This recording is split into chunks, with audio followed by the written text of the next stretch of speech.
Good afternoon, LK10 Community. This is Rostin Callerman. I'm here with Toni Daniels. How are you doing today, Toni? Doing well. Thank you, Rostin. Good to see you. It's good to see you, as always. So Toni and I wanted to talk with you today about this trip that she is going on with several other LK10 community members. Toni, what in the world are you guys doing Thursday? We are going to get on airplanes and we'll converge in Miami. We'll meet up it'll be Matt and I and the two little ones. Allie will come later. And then Hilary will meet us there coming from Virginia, and Kent Smith will meet us there coming from Texas. And we're going to just have a party. We're so excited. We can't wait. So this is Hilary Kline, right? From Yes, Hilary Kline, who was our coordinator for the last year or so. Mm-hmm. So we're meeting, and I mean, honestly, one way to put what we want to do and while we're in Uruguay is just radically pay attention. Radically pay attention to people's hearts, to the spiritual feeling in the country now, to what God's doing, to every conversation, to each other, to ourselves, to pay attention in every way. Mm-hmm. I'd like to talk about three goals that we have for the trip. And the three goals, or really the three purposes that we have, are to witness warriors. I say activate apostles. I think Matt says empower apostles, but I like the AA anyway. Activate apostles. And open opportunities. So and they build on each other. So the very first one is witness warriors. There are people in that country who have been faithfully listening to God and following Him for a long time. And it's so easy to get tired down there, and it's easy to get discouraged. It's also, even when things are going really well, sometimes you just don't feel like no one notices or no one even knows that it's happening because you're in the ends of the earth. So it's just powerful when people can come and witness what you've been doing, witness what God's been doing through you, and just name, wow, do you realize how amazing it is, what's going on here, and just validate that. So that really is the central theme, which goes into paying attention, right? And then as we are witnessing warriors, if God decides to activate some of His apostles and bring them to us, those, when I say apostle, of course, those who want to either be vibrant families of Jesus or those who want to train people to be vibrant families of Jesus. So if those people emerge and they say, we're very interested in what you're doing, we would love to be trained, then we definitely want to activate them, empower them, and begin their training through Church 101, and then form them into a leader team eventually, just to support every single person down there that wants to do things differently. It's a very difficult country if you're going to try to be an entrepreneur or do something differently, and they have very little support for that type of thinking. So then lastly, open opportunities.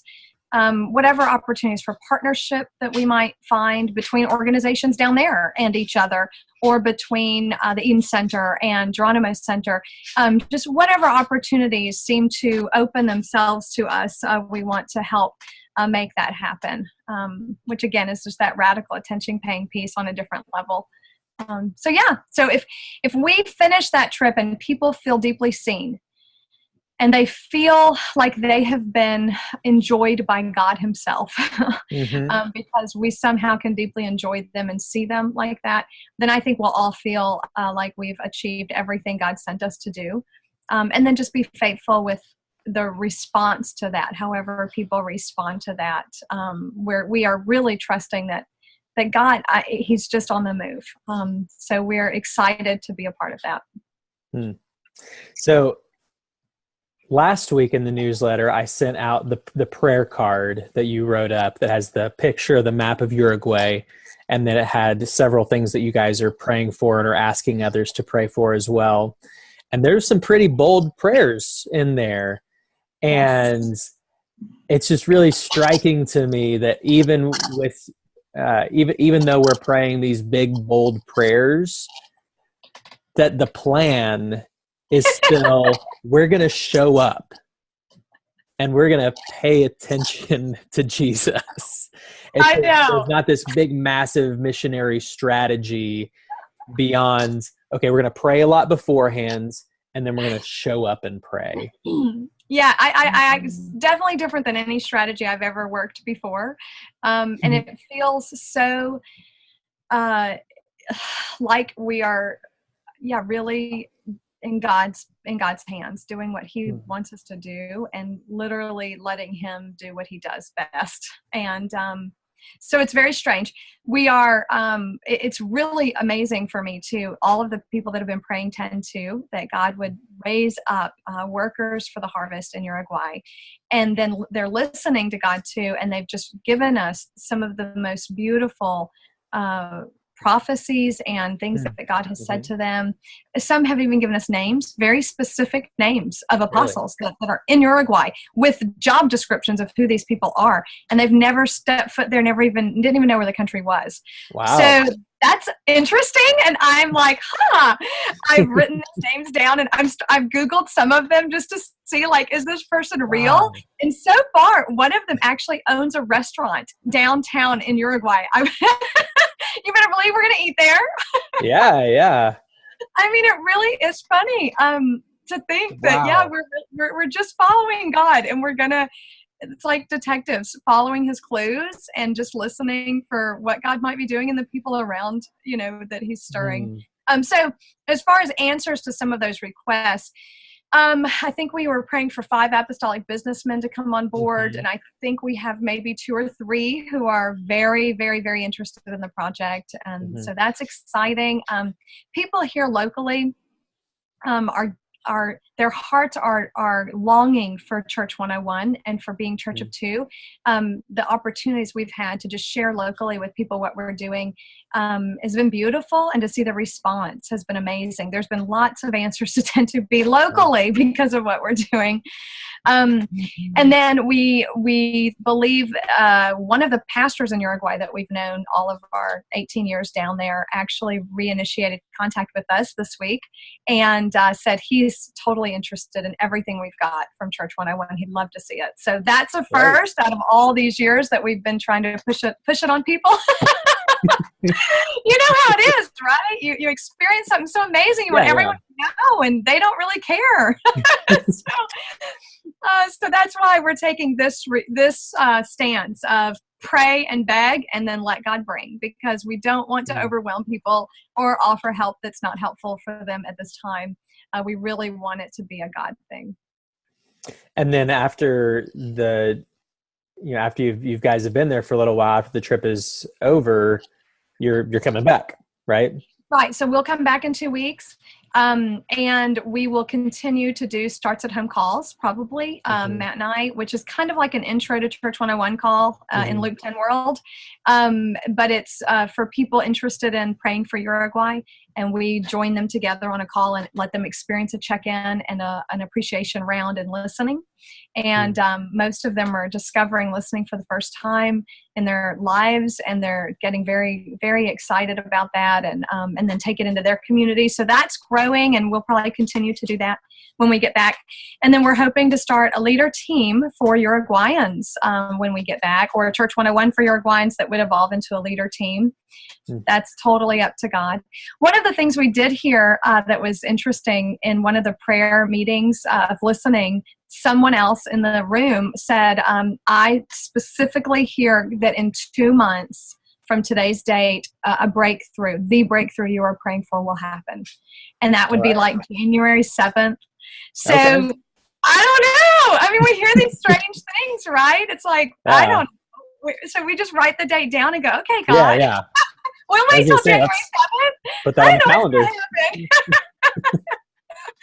So I liken it to Joshua and the Battle of Jericho, and how, they were praying for a breakthrough. They were praying for, a major thing. They wanted God to take the city over. And, he told them to march. I mean, how bizarre, march around the walls. So we're just going to march. We're going to march. We're going to love. We're going to pray. And he's going to do something. And so I'm just waiting and excited about whatever that might be. So I'll let you know on January 7th.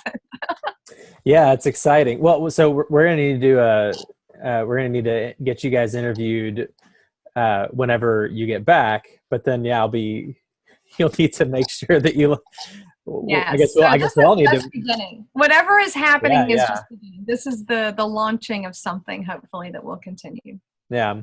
This is something that, as I was thinking about this conversation before we even got on the call, something else that popped into my head about this is, I can't remember if I may have said this in one of the newsletters a while back, but I was reflecting on Luke 10, the chapter itself, not just the organization, a few months ago. And something that I noticed that was really interesting was when the apostles, when the sent ones, when they, if they showed up at a place and they were and it didn't work out, then they left. They wiped the dust off of their sandals and they took off.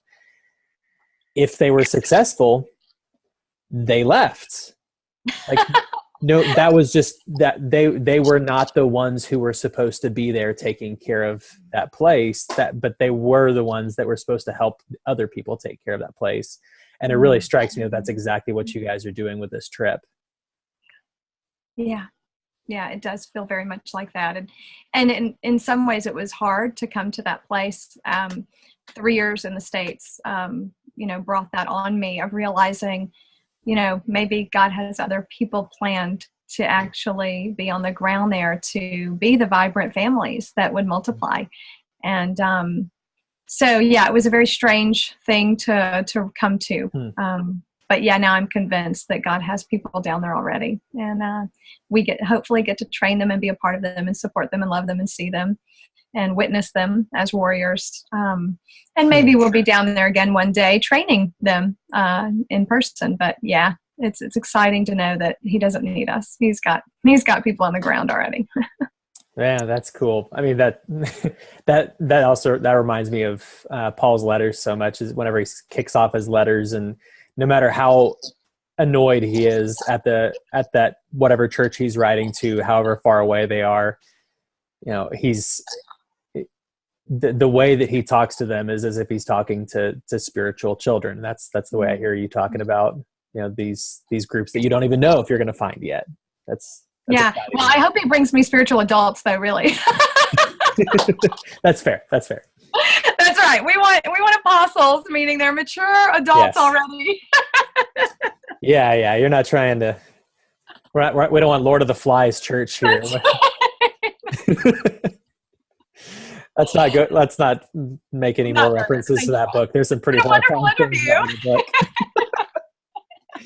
Well, Toni, thank you very much. I know you've got a lot of work to do getting ready to go, but I'm gonna keep encouraging everyone to continue praying for you guys and for Uruguay and praying with you guys. And I'm excited to hear what happens. Thank you. Thank you very much. Thank you, Toni.